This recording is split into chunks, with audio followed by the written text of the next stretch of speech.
ಚಿಕ್ಕಬಳ್ಳಾಪುರ ಜಿಲ್ಲೆಯಿಂದ ಒಂದು 18 ವರ್ಷದ ಹೆಣ್ಮಗಳು ಬರ್ತಾಳೆ. ಆ ಹೆಣ್ಮಗಳಿಗೆ ಮೋಷನ್ಗೆ ಹೋಗ್ಬೇಕಾದ್ರೆ ರಕ್ತ ಬರ್ತಾ ಇರುತ್ತೆ. ಇವರು ಮೋಷನ್ಗೆ ಹೋಗ್ಬೇಕಾದ್ರೆ ರಕ್ತ ಬರ್ತಾ ಇದೆ ಅಂತ ಚಿಕ್ಕಬಳ್ಳಾಪುರದಲ್ಲಿ ಬೇರೆ ಬೇರೆ ಕಡೆ ಹೋಗಿ ತೋರಿಸಿರ್ತಾರೆ. ಆ ಬೇರೆ ಬೇರೆ ಕಡೆಗಳಲ್ಲಿ ನಕಲಿ ವೈದ್ಯರು, ಕ್ವಾಕ್ಸ್, ಬೆಂಗಾಲಿ ಡಾಕ್ಟರ್ಸು, ಕೆಲವರು ಸಾಹೇಬರು ಇಂಥ ಕಡೆ ಹೋಗಿ ತೋರಿಸಿರ್ತಾರೆ.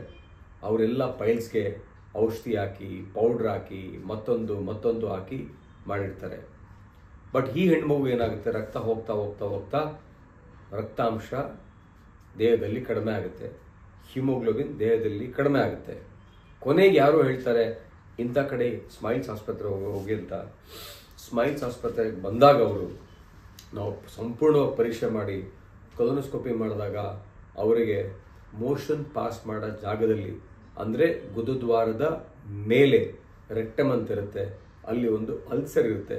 ಇದನ್ನು ಸಾಲಿಟರಿ ರೆಕ್ಟಲ್ ಅಲ್ಸರ್ ಸಿಂಡ್ರೋಮ್ ಅಂತ ಕರಿತೀವಿ. ಸೊ ಈ ರೀತಿಯಾಗಿ ಯಾವುದೇ ತೊಂದರೆ ಇದ್ರೂ ಡಯಾಗ್ನೋಸಿಸ್ ಮುಖ್ಯ. ಸರಿಯಾಗಿ ನಾವು ಡಯಾಗ್ನೋಸಿಸ್ ಮಾಡದೆ ಹೋದರೆ ನಮಗೆ ಭಾಳ ಕಷ್ಟ ಆಗುತ್ತೆ.